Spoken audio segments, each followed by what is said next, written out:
ആ ഒരു കുട്ടി ചെയ്തത് വളരെയധികം തെറ്റായ ഒരു കാര്യമായിരുന്നു. പക്ഷെ മറ്റേ കാർബോർഡ് പീസിന്റെ ബോർഡുകളും സൈഡിൽ കയ്യിലൊക്കെ മുള്ളിന്റെ അണിയുള്ള ഐറ്റംസ് ഒക്കെ വെച്ച് ടേപ്പൊക്കെ ഒട്ടിച്ച്. പക്ഷേ ഇതിനു മുന്നേ നടന്ന പല കാര്യങ്ങളിലും നമ്മൾ സത്യാവസ്ഥ തെളിഞ്ഞിട്ടുണ്ട്. ദീപകിന്റെ തലക്കൽ കൊളുത്തി വെച്ച് നിലവിളക്ക് പോലെ അച്ഛനും അമ്മയ്ക്കും കുടുംബത്തിനും ആ വീടിന്റെ ഒരേ ഒരു വെളിച്ചം താനെയങ്ങ് കിട്ടുപോയതല്ല. വെറും ഒരാൾ ചെയ്ത തെറ്റിന് ബാക്കി ചുറ്റുമുള്ള എല്ലാവരെയും പണിഷ് ചെയ്യേണ്ട ആവശ്യമില്ല. നമ്മൾ ക്രിമിനൽസിനെ കാറ്റഗറൈസ് ചെയ്യുന്നത് ജെൻഡർ ബേസ് ആയിരിക്കരുത്. തെറ്റ് ചെയ്ത ആൾക്കാർ ശിക്ഷിക്കപ്പെടണം. വൈറലാകാൻ വേണ്ടി കാണിച്ച പ്രഹസനം മൂലം ഒരാൾ മരണപ്പെടുകയുണ്ടായി. അതിനെപ്പറ്റി എന്താണ് പറയാനുള്ളത്? ആ ഒരു കുട്ടി ചെയ്തത് വളരെയധികം തെറ്റായ ഒരു കാര്യമായിരുന്നു. പക്ഷെ ഇപ്പോൾ നടന്ന കാര്യങ്ങൾ മെയിനായിട്ട് വരുന്ന വെച്ച് കഴിഞ്ഞാൽ പെൺകുട്ടികൾ എല്ലാവരും ഫെയിം ആവാൻ വേണ്ടിയിട്ടാണ് ഇങ്ങനെയുള്ള കാര്യങ്ങൾ ചെയ്യുന്നു എന്നുള്ള ബാഡായിട്ടുള്ള ഒരു ഇൻഫർമേഷനാണ് പുറത്തു പോകുന്നത്. ഇപ്പോൾ ഈ കുട്ടി ചെയ്തത് വളരെയധികം തെറ്റാണ്. പക്ഷേ ഇതിന് മുന്നേ നടന്ന പല കാര്യങ്ങളിലും നമ്മൾ സത്യാവസ്ഥ തെളിഞ്ഞിട്ടുണ്ട്. ഇപ്പോൾ ഈ കുട്ടി ചെയ്തത് അയാളെ ഡീഫെയിം ചെയ്യാനും ഫെയിം ആവാൻ വേണ്ടിയിട്ടാണ്. പക്ഷെ എല്ലാവരെയും നമ്മൾ അതേ രീതിയിൽ കാണരുത് എന്നാണ് എനിക്ക് പറയാനുള്ളത്. കാരണം ഇപ്പോൾ റീസെൻ്റായിട്ട് ഇറങ്ങിയ പല ആൾക്കാരുടെ പ്രതികരണത്തിലും ഉണ്ടായ മെയിനായിട്ടൊരു പ്രശ്നം എന്ന് പറഞ്ഞാൽ എല്ലാ കുട്ടികളും ഇത് മിസ്യൂസ് ചെയ്യുന്നു എന്നുള്ളതാണ്. പക്ഷെ ഇനി മുന്നോട്ട് നമ്മൾ ഫേസ് ചെയ്യാൻ പോകുന്ന ഒരു വലിയ പ്രശ്നം എന്ന് പറഞ്ഞാൽ ഇന്ന് റിയലായിട്ട് ക്രൈം ചെയ്യുന്ന ക്രിമിനൽസിൽ പോലും ഈ ഒരു ലൂപ്പ് പറഞ്ഞ് അവർക്ക് രക്ഷപ്പെടാൻ സാധിക്കും. സോ അതുകൊണ്ട് നിങ്ങൾ ഇപ്പം തെറ്റ് ആരുടെ ഭാഗത്താണെങ്കിലും അതൊന്ന് കേൾക്കാനും അതൊന്ന് കേട്ടിട്ട് ആരുടെ ഭാഗത്താണ് ശരി തെറ്റെന്ന് നിങ്ങൾ മനസ്സിലാക്കാനൊരു സമയം കൊടുക്കുക. അല്ലാതെ ഒരു കുട്ടി ഇനി മുതൽ ഇതിനെപ്പറ്റി പറഞ്ഞ് മുന്നോട്ട് വരുമ്പോൾ നിങ്ങൾ എല്ലാവരും ഫെയിം ആവാൻ വേണ്ടിയിട്ടാണ് ഇത് പറയുന്നത് എന്നുള്ള രീതിയിൽ നിങ്ങൾ സംസാരിക്കാതിരിക്കുക. ഇപ്പോൾ ആൾക്കാർ ട്രോളുകളായിട്ട് ഇപ്പോൾ ഈ ഒരു കണ്ടന്റിനെ ബേസ് ചെയ്ത് വീഡിയോസ് ഇറക്കാൻ തുടങ്ങിയിട്ടുണ്ട്. മറ്റേ കാർബോർഡ് പീസിന്റെ ബോർഡുകളും സൈഡിൽ കയ്യിലൊക്കെ മുള്ളിന്റെ ആണിയുള്ള ഐറ്റംസ് ഒക്കെ വെച്ച് ടേപ്പൊക്കെ ഒട്ടിച്ച് ചെയ്തതും, പിന്നെ വയോധികരായക്കാരൊക്കെ കണ്ടന്റുകളൊക്കെ ക്രിയേറ്റ് ചെയ്യുന്നതും വൈറലായ വീഡിയോസ് എല്ലാം നമ്മൾ കാണുകയുണ്ടായി. അതിനെപ്പറ്റി എന്താണ് പറയാനുള്ളത്?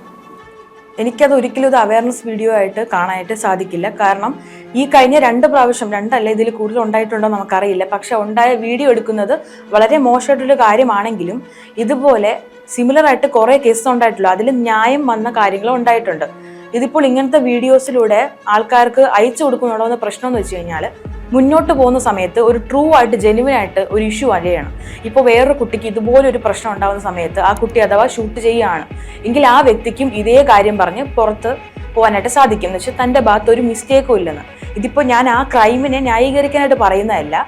മുന്നോട്ട് പോകുന്ന സമയത്ത് ഇതിപ്പോൾ നമ്മളുടെ ഈ ഒരു പ്രശ്നം മാത്രമല്ലാതെ വേറെ പല അധികം പ്രശ്നങ്ങൾ ഈ സൊസൈറ്റിയിൽ നടക്കുന്നുണ്ട്. ഇപ്പോൾ റേപ്പ് കേസ് ആയാലും തെഫ്റ്റ് ആയാലും ആക്സിഡൻറ്റ്സ് ആയാലും ഇങ്ങനെയെല്ലാം നടക്കുന്നുണ്ട്. ഇപ്പോൾ തന്നെ ഒരു വർഷം വേണ്ട, ഒരു മാസം തന്നെ കുറേ അധികം ആക്സിഡൻറ്റ്സ് ആണ് നടക്കുന്നത്. പക്ഷെ എന്നും പറഞ്ഞ് നിങ്ങൾ ആരും വീട്ടിലിരിക്കുന്നില്ല. എല്ലാവരും വെഹിക്കിൾ എടുക്കുന്നുണ്ട്, വണ്ടി ഓട്ടിക്കുന്നുണ്ട്. ബസ് യാത്ര എന്ന് പറയുമ്പോൾ എല്ലാവരും ഈക്വലായിട്ട് യൂസ് ചെയ്യുന്നൊരു ട്രാൻസ്പോർട്ടേഷനാണ്. ഇപ്പോൾ ബസ്സായാലും എന്തായാലും. പക്ഷെ അവിടെ ഒരിക്കലും നമുക്ക് കുറച്ച് പേരെ മാറ്റി നിർത്തി നമുക്ക് യാത്ര ചെയ്യാനായിട്ട് സാധിക്കില്ല. അപ്പോൾ ഇപ്പോൾ അവയർനെസ് എന്ന് പറഞ്ഞ് പ്രൊവൈഡ് ചെയ്യുന്ന എല്ലാ വീഡിയോസും വളരെയധികം മോശമായിട്ടൊരു ജെൻഡറിനെയാണ് എടുക്കുന്നത്. ഇപ്പോൾ ഫീമെയിൽസിനെ മാത്രമായിട്ട്. ഇപ്പോൾ ഇതേ കാര്യം നമ്മൾ ചിന്തിക്കുകയാണെങ്കിൽ ഇപ്പോൾ റേപ്പ് കേസ് പലരും നടക്കുന്നുണ്ട്. അപ്പോൾ അത് നമ്മൾ ചിന്തിക്കുകയാണെങ്കിൽ നമുക്കും ഇതുപോലെ വീഡിയോസ് ചെയ്യാം. എന്ന് വെച്ച് കഴിഞ്ഞാൽ നാട്ടിലുള്ള എല്ലാവരും ഒരേ രീതിയിലാണെന്ന് കണക്കാക്കിയിട്ട്. പക്ഷെ നമ്മൾ ചിന്തിക്കേണ്ട ഒരു കാര്യമുണ്ട്. വെറും ഒരാൾ ചെയ്ത തെറ്റിന് ബാക്കി ചുറ്റുമുള്ള എല്ലാവരെയും പണിഷ് ചെയ്യേണ്ട ആവശ്യമില്ല. ഇപ്പൊ തന്നെ നോക്കിയാൽ നമുക്കറിയാം ആ കേസിൽ നടന്ന വ്യക്തി ഇപ്പോൾ ഇവിടെ ഇല്ല. അയാൾ എവിടെയാണെന്ന് പോലും നമുക്കറിയില്ല. എനിക്ക് തോന്നിയിട്ടുള്ള കാര്യം എന്ന് വെച്ച് കഴിഞ്ഞാൽ നമ്മൾ ആ വ്യക്തിയെ ഫോക്കസ് ചെയ്യാതെ ചുറ്റിനുള്ള ബാക്കിയുള്ള എല്ലാ ജെൻഡറിനെ ഫോക്കസ് ചെയ്തുകൊണ്ടിരുന്നതായിരുന്നു മെയിനായിട്ട് പ്രോബ്ലം. ഈ വീഡിയോ എന്ന് റിലീസായി അതിനുശേഷം മുതൽ എല്ലാവരും പറയുന്ന ഒരേ ഒരു ഡയലോഗ് എന്ന് വെച്ച് കഴിഞ്ഞാൽ പെൺകുട്ടികൾ ഫെയിമിന് വേണ്ടി മിസ്യൂസ് ചെയ്യുന്നുള്ളതാണ്. പക്ഷെ എൻ്റെ ഒരു കാഴ്ചപ്പാടിൽ ഇത് നല്ല രീതിയിലും ചെയ്യുന്നവരുണ്ട്, മോശം രീതിയിൽ ചെയ്യുന്നവരുണ്ട്. ഇപ്പോൾ ലോയുടെ കാഴ്ചപ്പാടിൽ തെളിവാണ് എല്ലാത്തിനും അടിസ്ഥാനമായിട്ട് വരുന്നത്. അപ്പോൾ തെളിവിന് വേണ്ടി ശേഖരിക്കുന്ന പല പെൺകുട്ടികളും ഉണ്ട്, അങ്ങനെ തെളിഞ്ഞ കേസുകളും ഉണ്ട്. പക്ഷെ ഈ ഒരു കേസ് മാത്രം എടുത്തിട്ട് നമുക്ക് അവരെ മോശമായിട്ട് കണക്കാക്കാൻ പറ്റില്ല. സോ ഈ വീഡിയോസ് പ്രചരിക്കുന്നതിലൂടെ ഒരു ജെൻഡറിനെ വളരെ മോശമായിട്ട് ചിത്രീകരിക്കുന്നതാണ് എനിക്ക് തോന്നിയിട്ടുള്ളത്. ഈ ഇൻസിഡന്റ് മൂലം ഒരാൾ മരണപ്പെട്ടു. അപ്പോൾ അയാൾക്ക് കിട്ടിയേക്കുന്ന ശിക്ഷ വളരെ ചെറുതായപ്പോയെന്ന് തോന്നുന്നുണ്ട്. ഈ ഒരു ശിക്ഷ ശരിക്കും പുള്ളിക്കാരിക്ക് ഒരു പണിഷ്മെന്റ് ആണോ അതോ ഒരു വെക്കേഷൻ പോലെയായിട്ട് തോന്നുന്നുണ്ടോ? എനിക്ക് ആൾക്ക് കിട്ടുന്ന ശിക്ഷ ആൾക്ക് മാത്രമല്ല, ഇപ്പോൾ ഇവിടെ നടക്കുന്ന മിക്ക ക്രിമിനൽ കുറ്റത്തിനും ആളെ ക്രിമിനൽ എന്നേ പറയുന്നുള്ളൂ. ക്രിമിനൽ കുറ്റത്തിന് കിട്ടുന്ന ശിക്ഷ വളരെ ചെറുതായിട്ടാണ് എനിക്ക് ഫീൽ ചെയ്തിട്ടുള്ളത്. കാരണം ഇപ്പോൾ തന്നെ റീസെൻ്റ് ആയിട്ട് നമ്മുടെ ന്യൂസിൽ കണ്ട ഒരു ന്യൂസിൽ വന്ന ഒരു കാര്യമാണ് നമ്മുടെ ജയിലിലെ തടവുകാർക്ക് ശമ്പളം കൊടുക്കുന്നു എന്നുള്ളത്. എന്ന് വെച്ചാൽ അത് കുറെ അധികം വർദ്ധിക്കുന്നു എന്നുള്ള രീതിയിലാണ് വന്നിരിക്കുന്നത്. അതിനോട് എനിക്ക് വളരെയധികം യോജിക്കാനായിട്ട് എനിക്ക് സാധിക്കുന്നില്ല. കാരണം ഇപ്പോൾ ശരാശരി ഒരു മനുഷ്യന്റെ, ഇപ്പോൾ ജയിൽവാസിയല്ല അല്ലാതെ നമ്മുടെ സാധാരണ മനുഷ്യരുടെ സാലറി എന്ന് തന്നെ പറയാം, അതെടുത്ത് നോക്കിക്കഴിഞ്ഞാൽ ജീവിക്കാൻ പോലും വരുമാനമില്ലാത്ത പല ആൾക്കാരുമാണ് ഇപ്പോൾ ഈ സൊസൈറ്റിയിൽ ജീവിക്കുന്നത്. ഇപ്പൊ അതിനെ തന്നെ വെച്ചിട്ട് കുറെ പേര് വീഡിയോസ് ചെയ്തിട്ടുള്ളത് ഒരു കോമഡി വെർഷനായിട്ട്. കാരണം ഇവിടെ ഒരു കുറ്റം ചെയ്ത് ജയിലിൽ പോയി കിടന്നാൽ അവിടെ സുഖമായിട്ട് ജീവിക്കാം. എനിക്കിപ്പം ഈ ഒരു കേസ് മാത്രമല്ല, ഇപ്പൊ മുന്നിട്ടുള്ള എല്ലാ കേസിന്റെ കാര്യത്തിലും എനിക്ക് അങ്ങനെയാണ് ഫീൽ ചെയ്തിട്ടുള്ളത്.